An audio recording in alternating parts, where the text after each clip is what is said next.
America Iran இடையே மீண்டும் போர் தொடங்கும் அபாயம் ஏற்பட்டிருக்கு. இந்த சம்பவங்களுக்கு பிறகு வளைகுடா பிராந்தியத்தில் பதற்றம் மேலும் அதிகரிச்சிருக்கு. உலக பொருளாதாரம் அழுத்தத்தை சந்தித்து வரும் நிலையில இந்த தாக்குதல் மேலும் பதற்றத்தை ஏற்படுத்தியிருக்கு. இந்த நடவடிக்கை அமெரிக்காவுக்கு நேரடி எச்சரிக்கையாக மேற்கொள்ளப்பட்டதாகவும் விளக்கம் அளிக்கப்பட்டது. ரெண்டு பேரும் போர் பண்ணிக்கிட்டே இருந்தா எங்கிருந்து நமக்கு விடிவு காலமும் கச்சா எண்ணெய் தட்டுப்பாடும் போகும், எல்லாம் விளங்கின மாதிரி தான். இது பற்றி பார்க்கலாம் இந்த செய்தி தொகுப்பில்.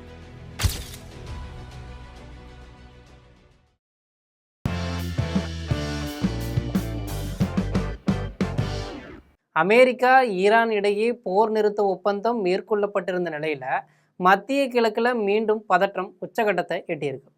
அமெரிக்கா தனது இராணுவ நடவடிக்கைகளை தொடர்ந்தால் வளைகுடா நாடுகளில் உள்ள அமெரிக்க இராணுவ தளங்கள் மீது தாக்குதல்கள் தொடரும் என ஈரான் எச்சரித்திருக்கு.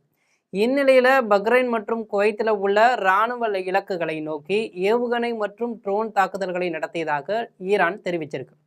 இதனால் அமெரிக்கா ஈரான் இடையே மீண்டும் போர் தொடங்கும் அபாயம் ஏற்பட்டிருக்கு. ஈரான் மற்றும் அமெரிக்காவுக்கு இடையிலான மோதல் கடந்த சில வாரங்களாகவே தீவிரமடைந்து வருது. குறிப்பாக கத்தாரை சேர்ந்த எரிசக்தி நிறுவனத்திற்காக கச்சா எண்ணெய் ஏற்றி சென்ற கப்பல் மீது ஈரான் தாக்குதல் நடத்தியதாக தகவல் வெளியாகியிருக்கு. இதனைத் தொடர்ந்து ஈரான் இராணுவ உள்கட்டமைப்பு மற்றும் பாதுகாப்பு தளங்கள் மீது அமெரிக்கா பதிலடி தாக்குதல் நடத்தியிருக்கு. இந்த சம்பவங்களுக்கு பிறகு வளைகுடா பிராந்தியத்தில் பதற்றம் மேலும் அதிகரிச்சிருக்கு. இந்நிலையில பக்ரைன் மற்றும் குவைத்தில் அமெரிக்க இராணுவம் பயன்படுத்தி வரும் முக்கிய தளங்களை குறிவைத்து ஈரான் ட்ரோன்கள் மற்றும் ஏவுகணைகளை ஏவியதாக ஈரான் பாதுகாப்பு படை தெரிவிச்சிருக்கு. ஈரான் வெளியிட்டுள்ள அறிக்கையில பக்ரைன்ல உள்ள அமெரிக்க கடற்படையின் 5வது படைப்பிரிவு தலைமையகம் மற்றும் குவைத்தில் உள்ள அமெரிக்க விமானப்படை தளம் ஆகியவை தாக்குதலுக்கு இலக்கானதாக கூறப்பட்டுள்ளது. இந்த நடவடிக்கை அமெரிக்காவுக்கு நேரடி எச்சரிக்கையாக மேற்கொள்ளப்பட்டதாகவும் விளக்கம் அளிக்கப்பட்டிருக்கு. மேலும் அமெரிக்கா தனது தாக்குதல்களை நிறுத்தாமல் தொடர்ந்தால் வளைகுடா பகுதியில் உள்ள அமெரிக்க இலக்குகள் அனைத்தும் தாக்குதலுக்கு உள்ளாகும் என்றும் ஈரான் எச்சரித்திருக்கு. இதனால் மத்திய கிழக்குல நிலைமை மீண்டும் மோசமடைந்திருக்கு. இதற்கிடையில ஈரான் மற்றும் அமெரிக்கா இடையிலான பதற்றத்தை குறைக்கும் முயற்சியாக இரு நாடுகளுக்கும் இடையே சுமார் 60 நாட்கள் இடைக்கால அமைதி ஏற்பாடு செய்யப்பட்டிருந்தது.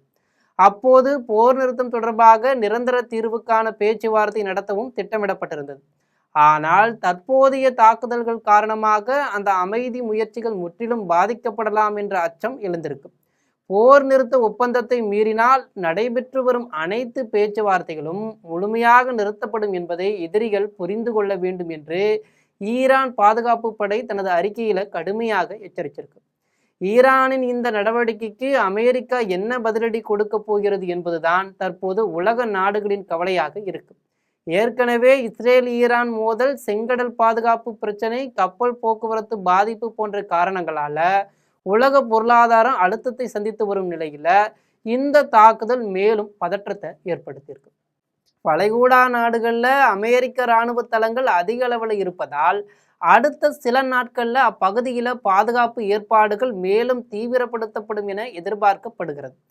அதே நேரத்தில் மத்திய கிழக்கில் போர் சூழல் மேலும் தீவிரமடையுமா அல்லது இருதரப்பு மீண்டும் பேச்சுவார்த்தைக்கு வருமா என்பதுதான் சர்வதேச அரசியல் அதிர்ச்சியூட்டும் கேள்விகளை எழுப்பியிருக்கு. இது போன்ற உலக செய்திகளை உடனுக்குடன் தெரிந்து கொள்ள ஜெம் தொலைக்காட்சியுடன் எப்போதும் இணைப்பில் இருங்கள். நன்றி, வணக்கம்.